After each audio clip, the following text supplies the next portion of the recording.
The scent of his expensive cologne, usually a comfort, now clung to the silk lining of his jacket like a poisonous shroud. Her fingers trembling, brushed against crisp paper. Not receipts, not business cards, airline tickets, two of them. First class, to a sun-drenched paradise she'd only dreamed of. But the second ticket, nestled intimately beside his, didn't bear her name. In that sickening, heart-stopping instant, Amelia's world, meticulously built on love and whispered promises, began to shatter. His child, their son, cooed softly in the nursery, oblivious to the storm about to break. The silence in their sprawling penthouse apartment on the Upper East Side was a familiar entity, vast and echoing, broken only by the rhythmic hum of the state-of-the-art air purifiers and the occasional distant wail of a city siren. Amelia had grown accustomed to it, this opulent quietude. Julian, her husband, was a man of grand gestures and even grander absences. His empire, a sprawling network of tech startups and venture capital, demanded his constant attention, or so he always said. Tonight, however, the silence felt different. It felt heavier, colder, pressing in on her with a suffocating weight. Leo, their 6-month-old son, was finally asleep in his meticulously designed nursery, a room Julian had spared no expense on, but had rarely entered. Amelia, still wearing the simple cotton dress she'd put on that morning, a far cry from the designer gowns Julian preferred her in for his glittering social events, walked through their cavernous living room. Abstract art adorned the walls, pieces Julian had acquired at exclusive auctions, their emotional resonance lost on Amelia. They were merely expensive decorations in her gilded cage. Julian had called an hour ago, his voice clipped businesslike. "Don't wait up, Amelia. Board meeting ran late. Another crisis." It was the standard excuse, one she'd heard variations of countless times, especially in the last year that had seen the birth of their son and the simultaneous insidious decay of their intimacy. She paused by the mahogany console table in the grand foyer where Julian had carelessly tossed his custom-tailored Brioni jacket upon his brief return home earlier that afternoon to freshen up before heading out again. He'd been jumpy, his eyes darting a stark contrast to the cool, collected billionaire the world saw. He'd barely glanced at Leo, who had gurgled happily from his playmat. The memory sent a familiar pang through Amelia's chest, a dull ache of neglect, of being secondary or perhaps tertiary in her husband's life. A sudden, inexplicable urge overcame her. It wasn't something she usually did. Julian valued his privacy with an almost paranoid fervor, but the unease that had been her shadow for months sharpened into a pointed premonition. Her hand, almost of its own volition, reached out and slipped into the inner pocket of his jacket. His scent, a bespoke blend of sandalwood and bergamot she'd once found intoxicating, now seemed to carry a foreign, unsettling note. Her fingers brushed against something smooth and crisp, not the usual stray receipt or a crumpled business card. These were thicker, more substantial. She pulled them out. Airline tickets. 2 of them. First class, of course. Julian never flew anything less. Her heart gave a strange little flutter. A surprise trip. He hadn't mentioned anything, but then he rarely shared his plans with her anymore. She unfolded the first ticket, her eyes scanning the details. Julian Croft. Departure JFK. Arrival MLE. Valana International Airport, Maldives. Date June 7th. 2 days from now. A faint smile touched her lips. The Maldives. They'd talked about going there years ago, before the relentless expansion of his business, before Leo, before this chasm had opened between them. Maybe this was his way of trying to fix things, a grand sweeping gesture to rekindle the dying embers of their marriage. Hope, fragile and tentative, flickered within her. Then she unfolded the second ticket. The name printed in bold, elegant font was not Amelia Croft. It read Seraphina Dubois. The air punched out of Amelia's lungs. Seraphina Dubois. The name was vaguely familiar, an echo from some half-forgotten business dinner or a glossy magazine spread featuring up-and-coming socialites. Not a close friend, not family, definitely not her. Her gaze flicked back and forth between the two tickets, her mind struggling to process the stark, brutal truth printed in indelible ink. Julian Croft and Seraphina Dubois. Maldives. June 7th. The silence of the apartment now roared in her ears. The city lights, usually a glittering panorama from their floor-to-ceiling windows, blurred into a meaningless smear of colors. Her legs felt weak, and she leaned against the cold marble of the console table for support. A honeymoon, but not with his wife, not with the mother of his child. Flashbacks, unbidden and cruel, assaulted her.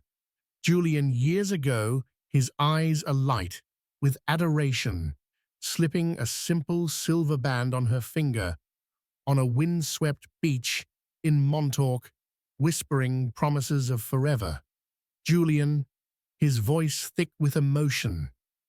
When they'd first found out she was pregnant with Leo, swearing he'd be the best father, the most devoted husband.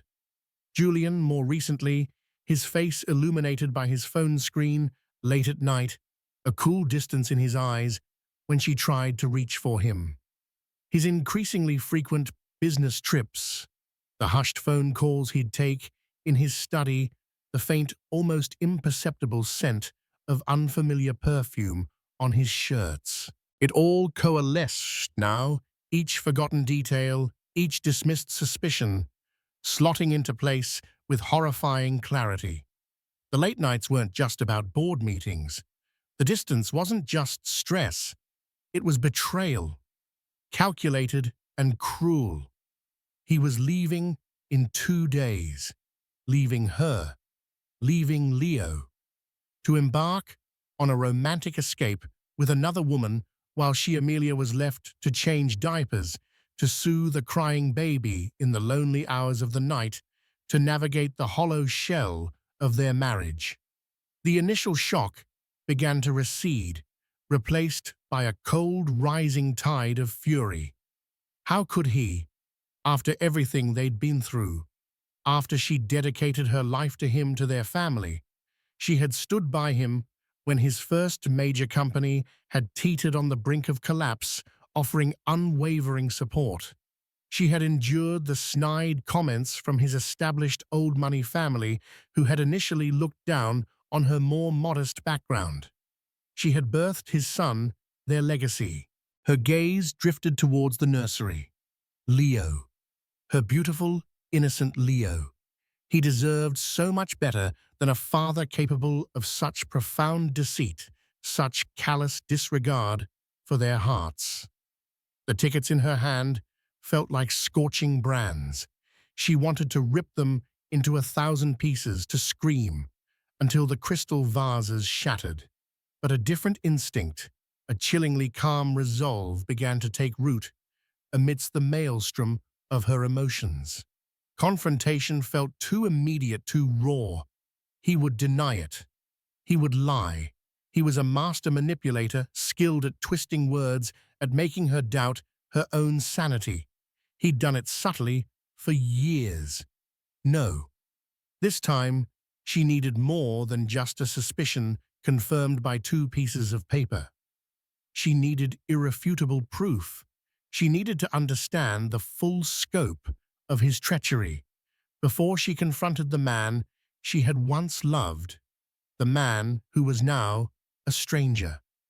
Her mind, sharpened by the adrenaline of betrayal, began to work. The name Seraphina Dubois echoed. She had to know who this woman was, how deep this went. The tickets were just the beginning. The cold dread in her heart told her there was far more to uncover in the carefully constructed facade of Julian Croft's life. The veneer of the perfect millionaire husband was about to be stripped away, and Amelia, armed with a mother's protective fury and a wife's shattered heart, would be the one to do it. The next 36 hours were a blur of feigned normalcy and frantic clandestine investigation. Amelia moved through her days like an automaton caring for Leo with a tenderness that felt amplified by the raw wound in her soul. Each smile from her son, each innocent gurgle, was both a balm and a fresh stab of pain, a reminder of what Julian was so willing to discard. She had to be clever. Julian was a man of intense control, his digital life undoubtedly fortified. But 9 years of marriage had taught her some of his habits, his vanities, his occasional carelessness, born of arrogance. His main personal laptop, a sleek silver affair he rarely let out of his sight, was the first target. He'd left it in his study, confident in its password protection. But Amelia remembered a conversation from years ago, a rare moment of shared vulnerability. He'd mentioned his childhood dog, Maximus, and the year he'd gotten him 98. Maximus 98. It was a long shot, a desperate guess. Her fingers trembled as she typed it in. Access granted. A wave of nausea mixed with triumphant horror washed over her. The screen illuminated a life parallel to hers, a life she had no part in. His emails were a labyrinth of business dealings, but nestled amongst them were folders she'd never suspected. One, cryptically labeled SD Projects, caught her eye. It wasn't project proposals or investment summaries. It was a treasure trove of his betrayal. Emails spanning back over a year, filled with sickeningly sweet nothings, clandestine meeting arrangements, and lavish gift confirmations. Airline confirmations for 2 to Paris, Rome, a private villa in Santorini. Jewelry receipts from Cartier and Bulgari, pieces she'd never seen, certainly never received. He'd even been CC'd on Serafina's lease agreement for a luxury apartment in Soho, an apartment whose rent Julian was clearly covering. And then there were the photos. Serafina Dubois was stunning in a sharp, predatory way. Raven hair, piercing blue eyes, a figure that seemed poured into designer dresses. There were pictures of her and Julian at exclusive parties. Amelia hadn't been invited to. Julian's arm possessively around Serafina's waist, his smile more vibrant, more alive than Amelia had seen it in years. There were intimate selfies, Serafina looking adoringly at Julian. Julian looking happy, genuinely happy, a happiness he no longer shared with his wife. Amelia's breath hitched. One photo in particular twisted the knife deeper. It was dated 7 months ago.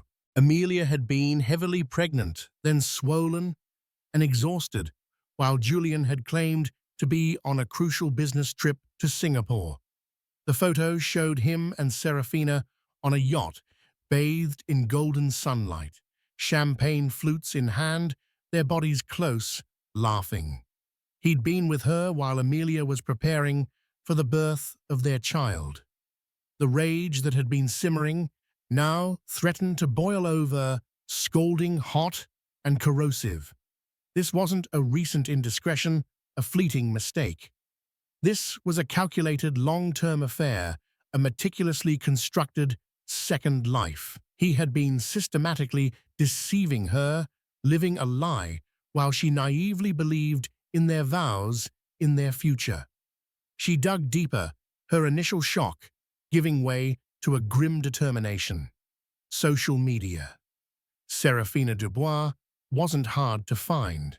Her Instagram profile was public, a curated gallery of a life of luxury and leisure.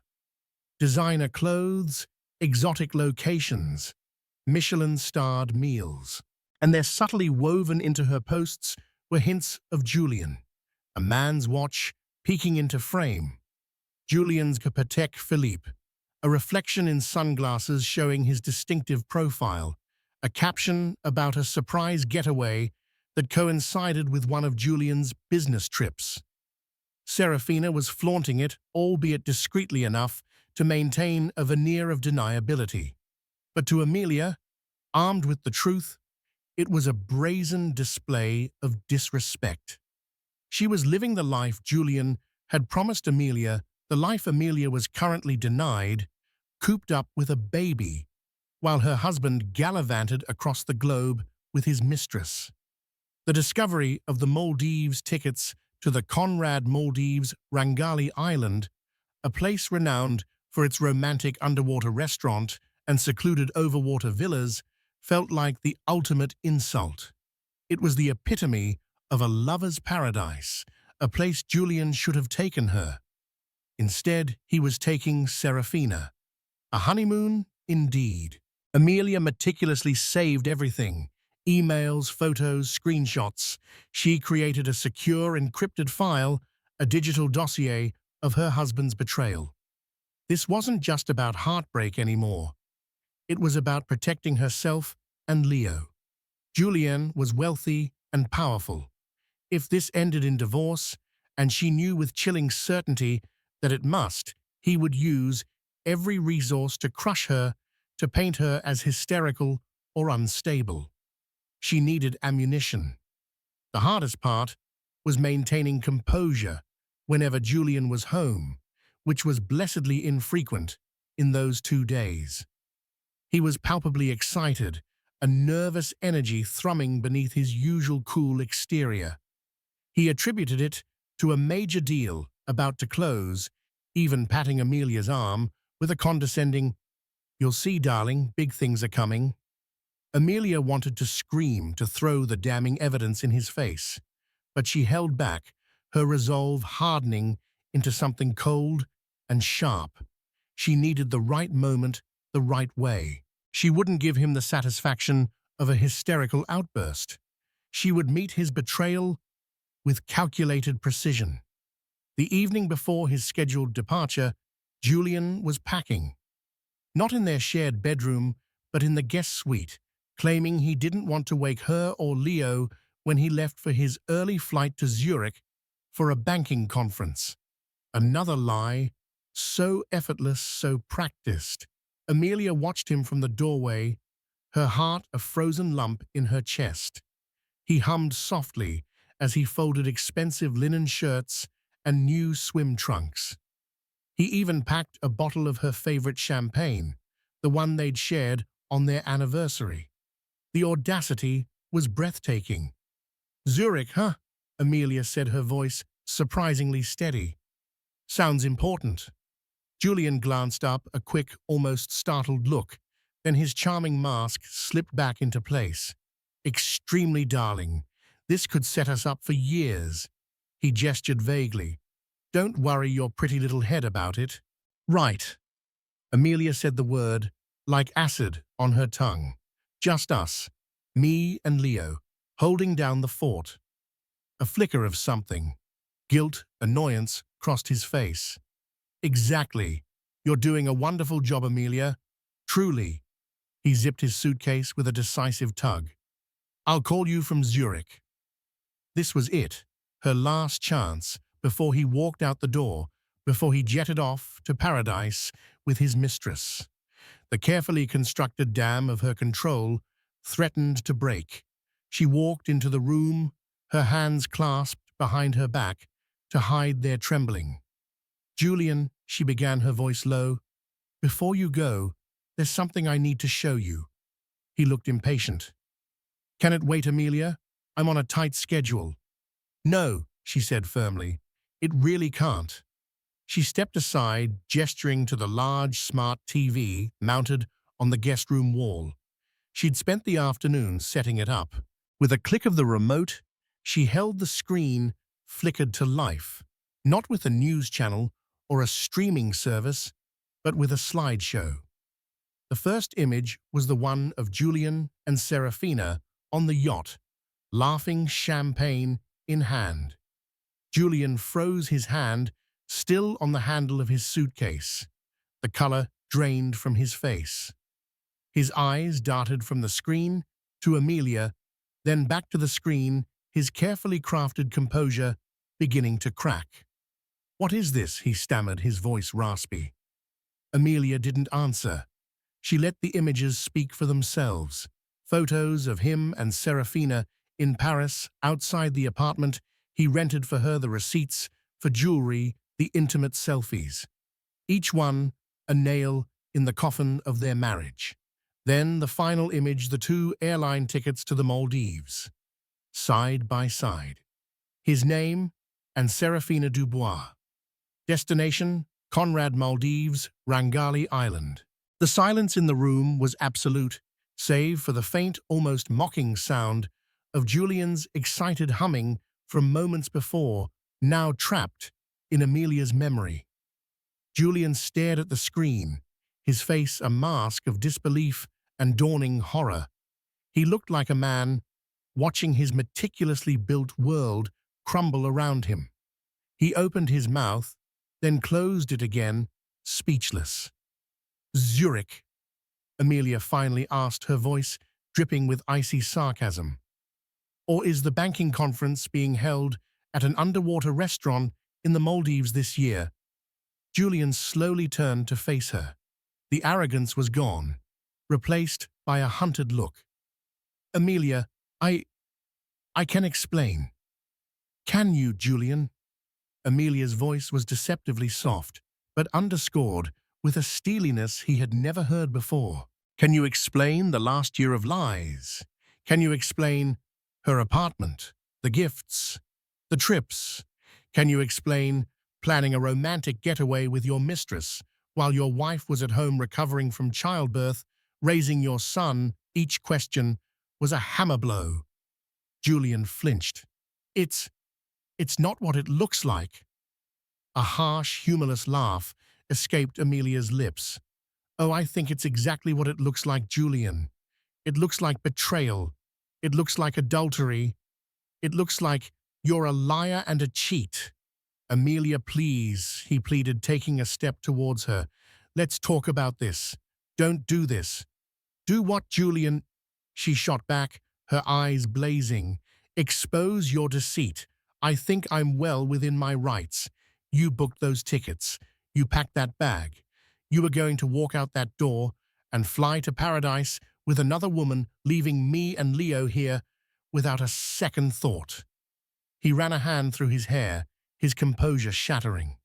It was a mistake. "Serafina, she doesn't mean anything. Doesn't mean anything." Amelia gestured to the screen where a photo of Julian and Serafina kissing passionately was now displayed. A year-long affair, lavish gifts, a secret apartment, a honeymoon to the Maldives. That's your definition of "doesn't mean anything." She shook her head, a bitter disappointment settling deep in her bones. "You know, Julian, for the longest time I blamed myself. I thought I wasn't exciting enough, not beautiful enough, not billionaire wife enough after having Leo. But now I see, this isn't about me. This is about you, your selfishness, your monumental ego." "Amelia," his voice was desperate now. He knew he was caught irrefutably. "What do you want, money? Is that it? I can give you anything." Her eyes narrowed. "What I wanted, Julian, was a husband, a faithful partner, a father to our son. Clearly that was too much to ask. What I want now," she paused, letting the words hang in the air, "is for you to get out." "Get out?" He looked stunned. "But my flight." "Oh, you can still make your flight," Amelia said, a chilling smile playing on her lips. Go to the Maldives, enjoy your honeymoon with Serafina. But when you get back, if you even bother to come back here, don't expect me or Leo to be waiting." "You can't be serious," he whispered aghast. Amelia, think about Leo. A child needs his father. Leo needs a father who respects his mother. Amelia retorted, her voice rising. Leo needs a father who doesn't abandon his family for a sordid affair. And frankly, Julian, right now, you are not that man. She pointed to his suitcase. Go, before I call security and have you escorted out of your own penthouse. Julian stared at her, seeing not the compliant, gentle wife he had taken for granted, but a woman transformed by betrayal, a woman with eyes of steel. He looked at the damning evidence on the screen, then back at Amelia's resolute face. He knew in that moment that he had monumentally miscalculated. He had underestimated her. Without another word, his face a mixture of fury, shame, and disbelief, Julian grabbed his suitcase. He walked towards the door, then paused, his hand on the knob. He looked back at Amelia, perhaps expecting a last-minute reprieve, a crack in her resolve. There was none. He opened the door and walked out, the click of the closing latch echoing the final, definitive end of their marriage as Amelia had known it. She stood alone in the guest room, the slideshow of his betrayal still playing on the screen, the silence of the massive apartment pressing in on her once more. But this time, it wasn't the silence of loneliness. It was the silence of a coming storm, and she, Amelia Croft, was ready to weather it. The fight for her future and Leo's had just begun. Julian left. He actually left. Amelia had half expected him to grovel, to cancel his plans, to make some grand, desperate attempt at reconciliation. But the lure of Serafina and the prepaid Maldivian escape proved stronger than any remorse or responsibility. Or perhaps his pride, stung by her uncharacteristic defiance, propelled him forward. The heavy thud of the apartment door closing behind him had been like a gavel striking down on the verdict of their marriage, guilty of betrayal, sentenced to dissolution. The days that followed were a strange mixture of crushing emptiness and nascent liberation. The penthouse, once a symbol of their shared success, now felt like an opulent prison, each luxurious item a reminder of Julian's duplicity. The king-sized bed in their master suite was cold and vast.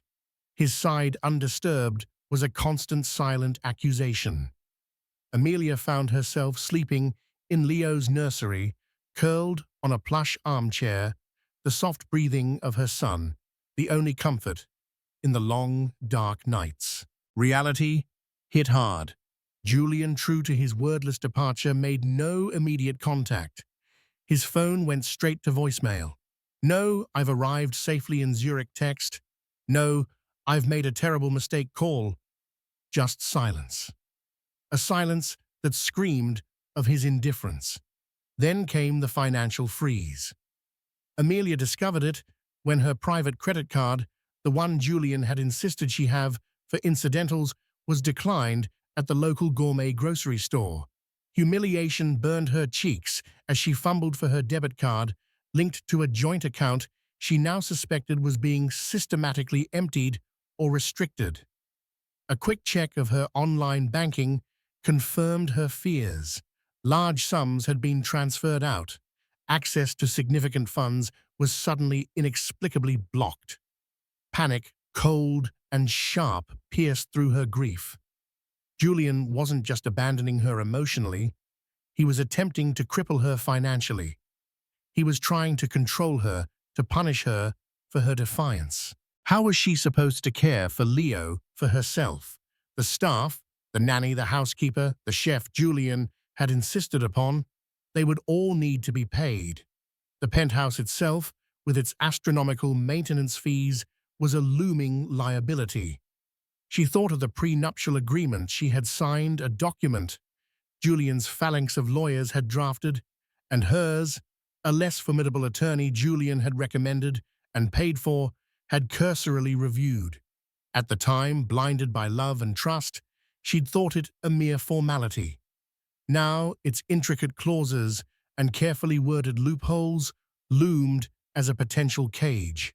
Desperation warred with a stubborn pride. She wouldn't beg him. Not yet. Not ever, if she could help it. Her first call was to her sister Claire, a pragmatic, no-nonsense lawyer living in Chicago. Claire listened patiently as Amelia poured out the sordid tale, her voice cracking with unshed tears and righteous anger. "The bastard," Claire said, her voice tight with fury. "The absolute unmitigated bastard. Okay, Amelia, listen to me. First, breathe. You're not alone in this. Second, document everything. Every declined transaction, every unanswered call, every communication you do receive. Third, we need to get you a shark, not the guppy Julian picked out for your prenup review." Claire's steady voice was a lifeline. Over the next few days, Amelia, with Claire's remote guidance, began to fight back. She found a new lawyer, a formidable woman named Ms. Davenport, who specialized in high-net-worth divorces and had a reputation for devouring arrogant husbands for breakfast. The opulence that surrounded Amelia became a source of bitter irony. She was living in a multi-million-dollar penthouse surrounded by priceless art and designer furniture, yet she was counting pennies, worried about buying formula for Leo.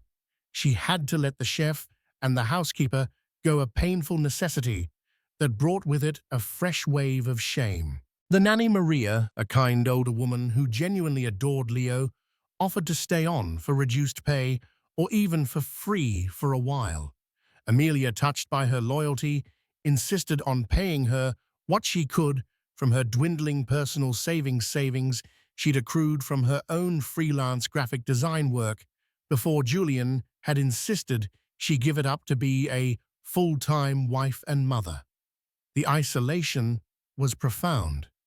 Her former friends, mostly wives of Julian's business associates, women she'd lunched with and attended charity galas with, suddenly grew distant. Calls went unreturned. Invitations dried up.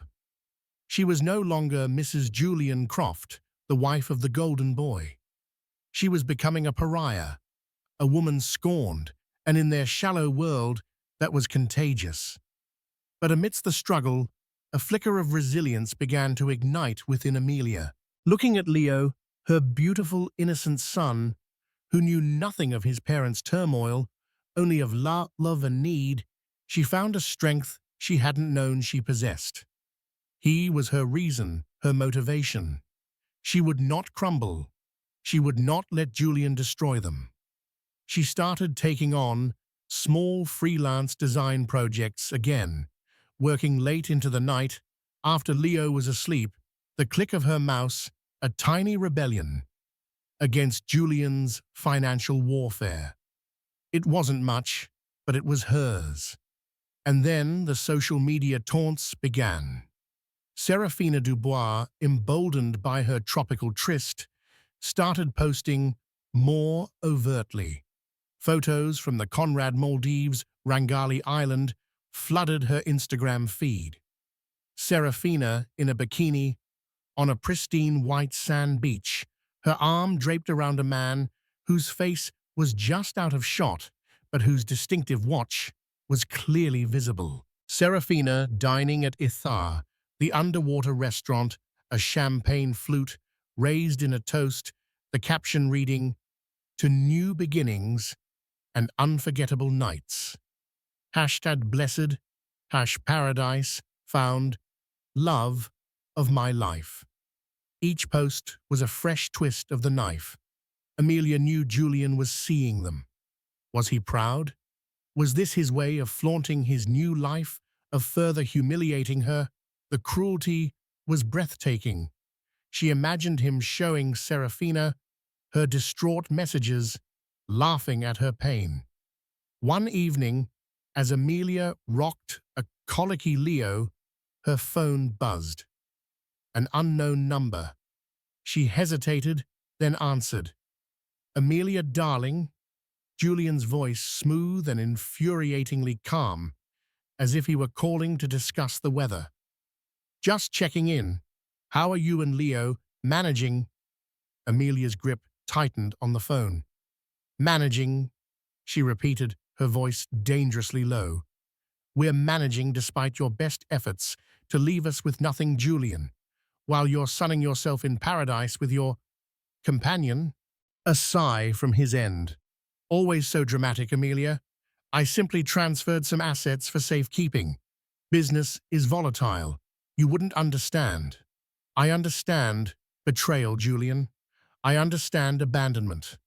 I understand that you are a despicable excuse for a husband and a father. Now, he chided. Let's not be unpleasant. I'm willing to be reasonable. Once I'm back from this essential trip, we can discuss a settlement. A fair one, of course, for Leo's sake. For Leo's sake, Amelia scoffed. You haven't asked a single specific question about your son. You have no idea how he is. You only care about yourself and your assets. Serafina says hi, by the way. He added a casual cruelty that stole her breath. She finds the Maldives quite agreeable. We both do. Amelia felt the blood drain from her face. He was actively taunting her, using the other woman as a weapon. This wasn't just indifference, it was malice. Tell Serafina, Amelia said, her voice trembling with suppressed rage, that she's welcome to you, Julian. She's welcome to a man who abandons his child, who lies and cheats, and who will undoubtedly do the exact same thing to her one day. You're a matched set. She hung up her hand, shaking. The sheer audacity, the cold-heartedness of it, was staggering. He felt no remorse, only a sense of entitlement and a desire to inflict further pain. But as the days turned into weeks, Julian's absence, once a source of acute pain, began to transform into something else. A space. A space for Amelia to breathe, to think, to rediscover who she was without him. The penthouse, though still echoing with his betrayal, also became her fortress. She rearranged the furniture, packed away his belongings, filled the sterile rooms with children's toys and the scent of baby powder, and her own quiet determination. She found an online support group for women in similar situations, wives of wealthy, powerful men who had been discarded. Their stories, though heartbreaking, were also empowering. They shared advice, offered encouragement, and reminded her that she wasn't alone. Ms. Davenport, her lawyer, was a force of nature. She filed for divorce on grounds of adultery and extreme cruelty, attaching the mountain of evidence Amelia had collected. She also filed for emergency financial relief, fighting to unfreeze Amelia's access to marital assets needed for her and Leo's support. The battle was far from over. Julian, with his battery of high-powered attorneys, would fight her every step of the way. He would try to drag her name through the mud, to paint her as an unfit mother, a gold digger. Amelia knew this, but the fear that had once crippled her was slowly being replaced by a steely resolve. She looked at Leo, sleeping peacefully in her arms, his tiny hand clutching her finger. He was the diamond shard left from the wreckage of her marriage, sharp, precious, and a reminder that even from brokenness, something incredibly beautiful and strong could endure. Julian could take the money, the penthouse, the lifestyle, but he could not take her spirit, and he could not take her son. She would raise Leo to be everything Julian was not: kind, compassionate, and loyal. The silence of the apartment still lingered, but now it was filled with the quiet hum of Amelia's laptop as she worked, the soft lullabies she sang to Leo, and the growing, unshakable belief in her own strength. She was no longer just Julian Croft's discarded wife. She was Amelia, mother to Leo, and a survivor, and her story was far from over. While Amelia was painstakingly rebuilding her life brick by brick, Julian Croft was living his fantasy in the sun-drenched Maldives. The Conrad Maldives Rangali Island was every bit as idyllic as advertised. Serafina Dubois was an enthusiastic and decorative companion, her laughter echoing across their private sun deck, her expertly curated Instagram posts painting a picture of blissful romance for her envious followers. Julian, for a time, managed to push aside the nagging image of Amelia's accusing eyes and the uncomfortable weight of his own duplicity.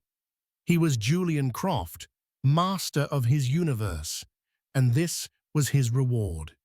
He reveled in the admiring glances Serafina drew in the perceived envy of other guests.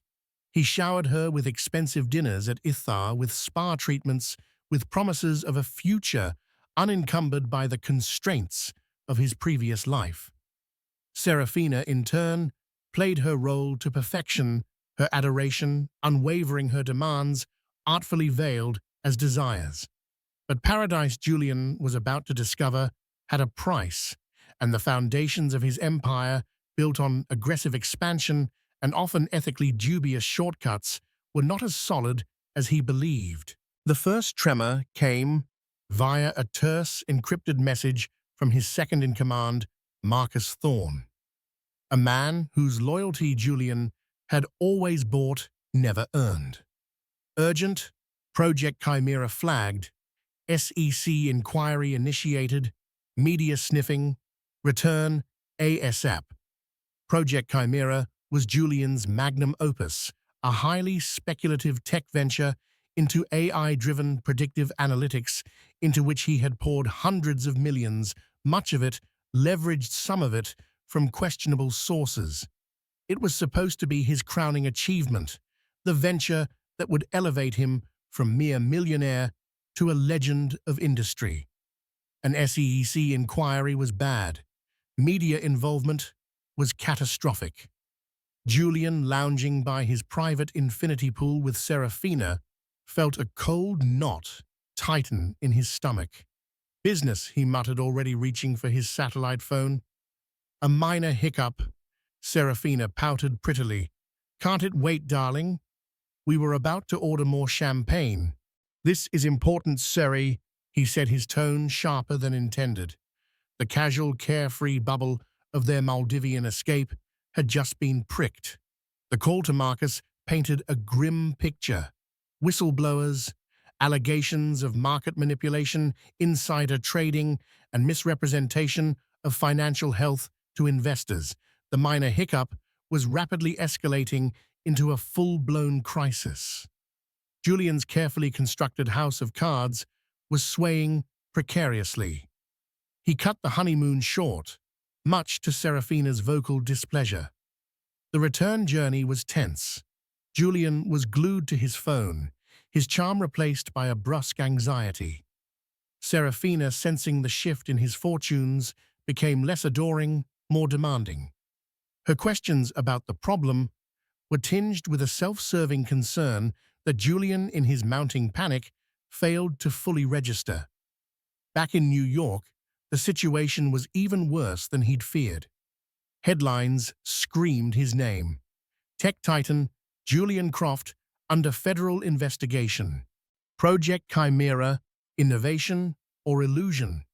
His photograph, once a symbol of aspirational success, now looked like a mugshot.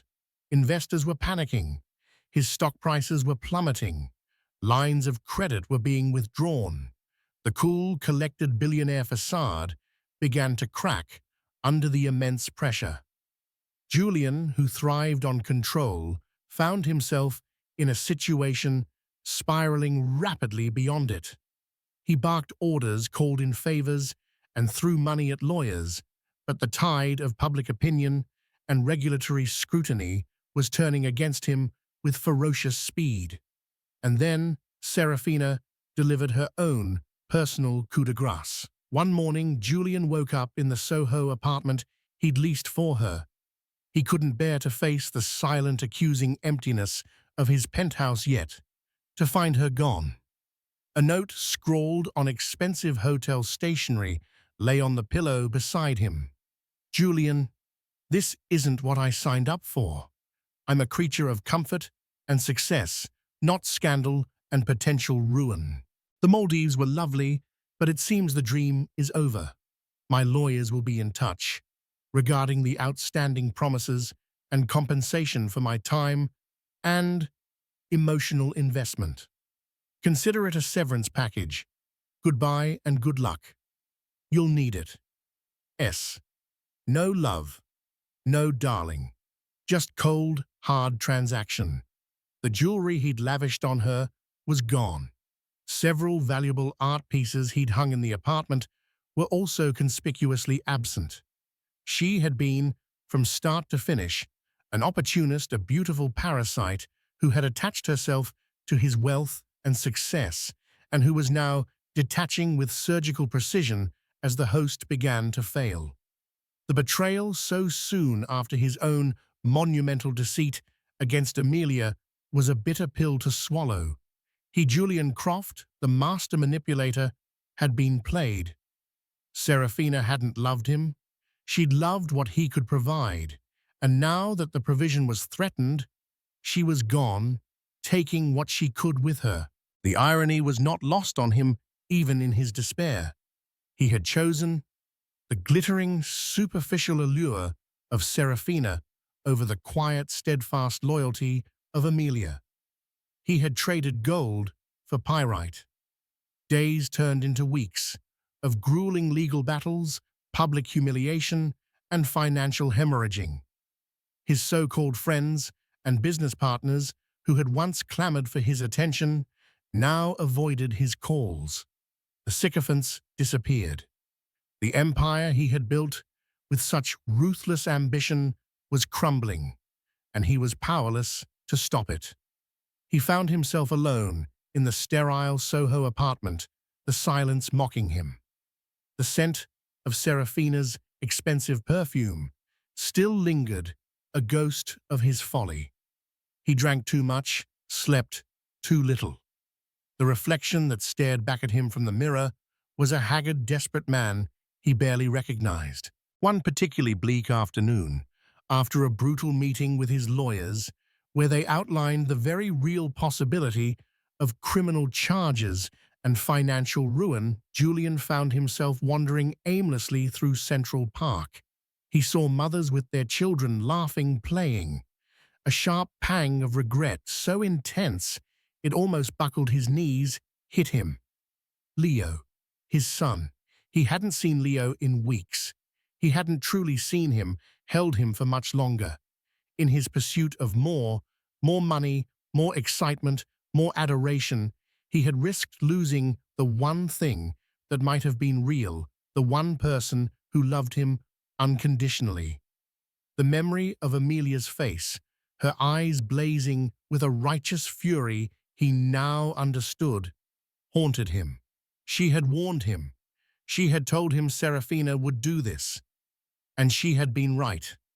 He thought of the penthouse, his former kingdom. He'd received terse updates from his lawyers that Amelia was fighting fiercely, not just for a fair settlement, but for full custody of Leo. And given his current public image and the circumstances of his departure, she was likely to get it. The Conrad Maldives, Rangali Island, the scene of his ill-fated honeymoon, now seemed like a distant, shameful dream.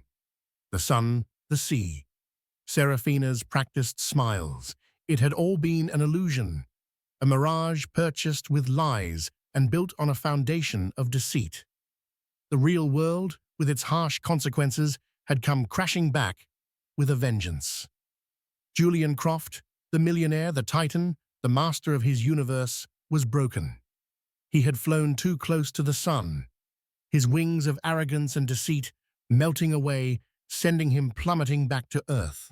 And as he sat alone on a park bench, the chilly autumn air biting at his face, he realized he had not only lost his empire and his mistress, but he had also, quite possibly, irrevocably, lost his wife and son. The price of his betrayal was proving to be far higher than he could ever have imagined. The news of Julian's spectacular downfall reached Amelia through a mixture of terse updates from Ms. Davenport and the sensational headlines that painted him as a fallen idol. There was a grim satisfaction in seeing him face consequences, but it was overshadowed by a more complex brew of emotions, a lingering pity for the man she had once loved, a pragmatic concern for Leo's future financial security, what little might be salvaged from Julian's wreckage, and a weary sense of vindication. Seraphina's swift abandonment of him was no surprise. Amelia had seen the parasitic glitter in the woman's eyes from the photos alone.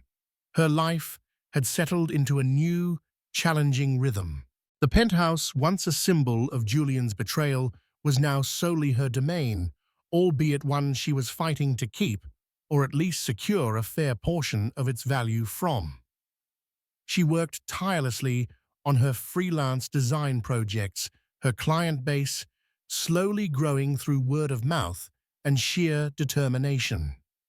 Maria, the nanny, remained a steadfast ally, her presence allowing Amelia the hours she needed to earn a living. Leo was thriving, a happy, gurgling baby, oblivious to the drama engulfing his parents. He was Amelia's anchor, her unwavering focus. Several months after his ignominious return from the Maldives and the subsequent implosion of his life, Julian appeared at her door, unannounced. Amelia was in the nursery, humming softly as she changed Leo's diaper. Maria had the afternoon off. The doorbell chimed an unfamiliar sound now that her social circle had evaporated, and deliveries were usually left with the concierge. Cautiously, she peered through the peephole. Julian. He looked diminished. His expensive suit was rumpled, his usually immaculate hair disheveled. There were dark circles under his eyes and a desperate, haunted look that hadn't been there before. He was a shadow of the arrogant, powerful man who had walked out months earlier. A wave of conflicting emotions washed over Amelia. Anger, yes, still simmering beneath the surface, but also a strange, unwelcome flicker of the old affection twisted with pity. She steeled herself. This was not the Julian she had married. This was a broken man, likely here for his own selfish reasons. She opened the door a crack, the security chain still in place. "Julian, what do you want?" His eyes bloodshot and weary, fixed on hers. "Amelia, please, can I come in? Can I see Leo?" His voice was hoarse, stripped of its usual confident timbre. The mention of Leo was a calculated blow, and Amelia knew it. But the raw desperation in his eyes seemed genuine. She hesitated. Her lawyer had advised minimal contact. But looking at him, a man clearly at his nadir, some deeply buried instinct of compassion stirred. "5 minutes," she said, her voice cool. "And then you leave." She unlatched the chain and stepped back, allowing him into the foyer. He looked around the apartment, his gaze lingering on the subtle changes she had made. The absence of his personal effects, the presence of more baby gear. It was no longer his domain. "He's in the nursery," Amelia said, gesturing down the hall. Julian walked slowly, almost reverently, towards the room. He paused at the doorway, his breath catching. Leo was in his crib, babbling happily, kicking his small feet in the air. A rare, genuine smile touched Julian's lips, a smile that reached his tired eyes. He looked vulnerable. "He's gotten so big," Julian whispered, his voice thick with emotion. He took a tentative step into the room. Leo, seeing him, gurgled and waved his arms. Julian reached out a trembling hand towards the crib. then seemed to hesitate, looking at Amelia for permission.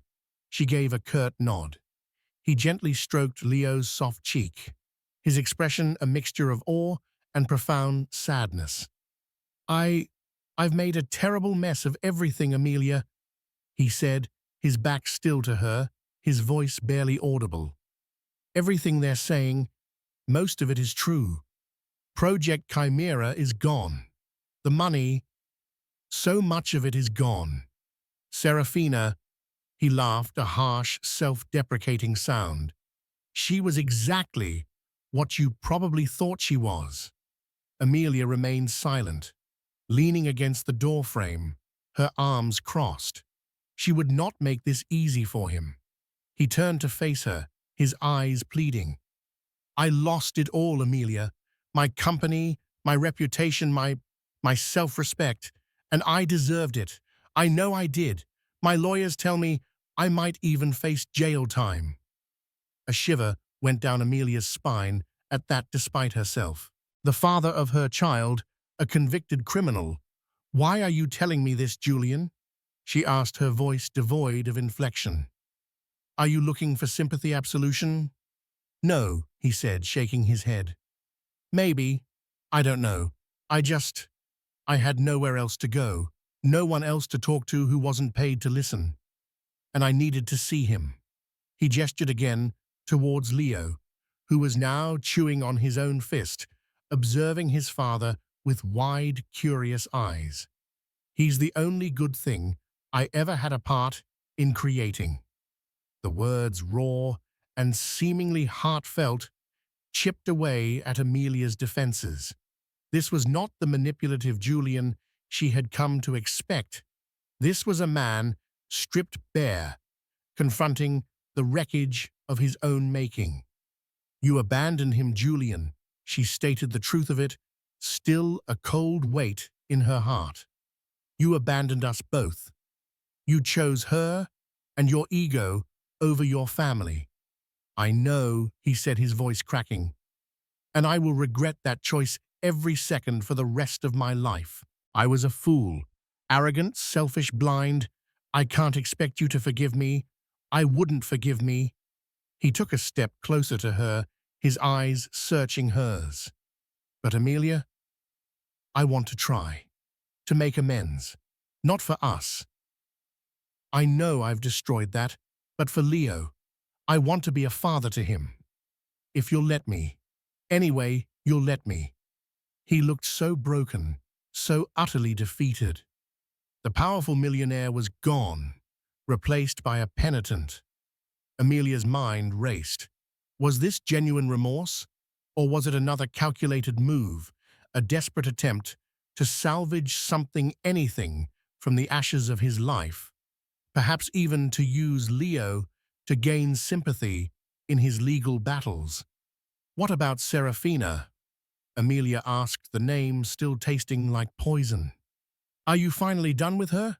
A look of profound disgust crossed Julian's face. She cleaned me out of what little wasn't frozen by the courts and disappeared the moment the headlines hit. She sent a bill from her lawyer for emotional distress. The irony is almost laughable. He ran a hand over his face. She was a symptom, Amelia, not the disease. The disease was in me, my greed, my need for constant validation. Amelia searched his eyes, looking for the telltale signs of deceit she had become so adept at recognizing.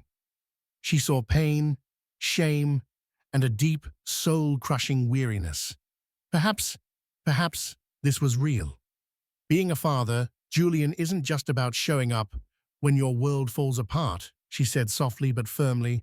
It's about being there, consistently, reliably. It's about putting his needs before your own, something you have spectacularly failed to do. I know, he repeated, his gaze dropping to the floor. I understand that. And I don't expect you to trust me. I haven't earned it. But I'm willing to do whatever it takes. Therapy, supervised visitation, anything. I don't want to lose him, Amelia. He's my son. The raw plea in his voice resonated with the part of her that still remembered the man she had married, the man who had once looked at her with love, the man who had wept with joy when Leo was born. That man had been buried deep beneath layers of arrogance and deceit. But was it possible? A fragment of him remained. Leo suddenly let out a delighted squeal, reaching his arms towards Julian. It was a simple, innocent gesture, but it felt like a sign. Amelia's resolve, so ironclad moments before, softened almost imperceptibly. Her own pain was still immense, the betrayal a scar that would never fully fade. But Leo deserved a father if Julian could truly become one. Not for her sake, not even for Julian's, but for Leo's.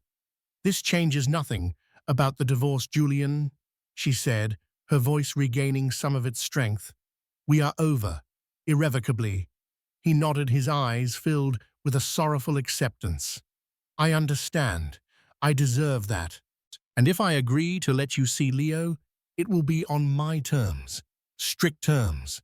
Miss Davenport will draft an agreement. Any deviation, any attempt to manipulate or control, and it's over, permanently." A flicker of hope ignited in Julian's eyes. "Anything, Amelia, anything." She looked at him, this broken man, who was inextricably linked to her through their child. The path ahead would be fraught with difficulty, with lingering distrust, and the ghosts of his betrayal. There would be no easy reconciliation, no magical return to a life that had been shattered.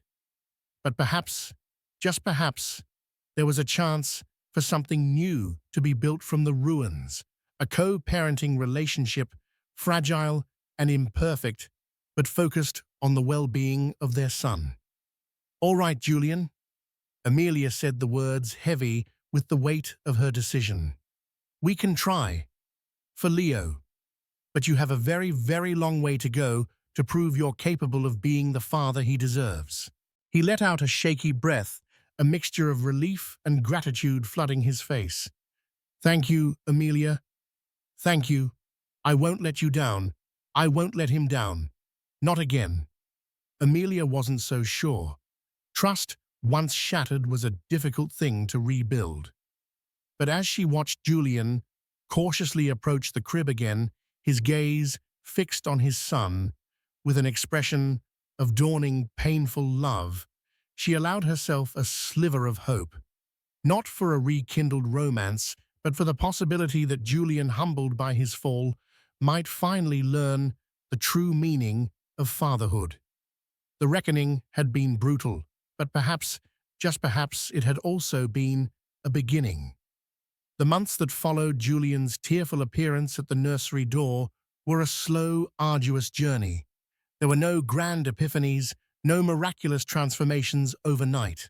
Julian, humbled and under the constant scrutiny of both the legal system and Amelia's wary gaze, began the painstaking process of trying to piece his life and his role as a father back together.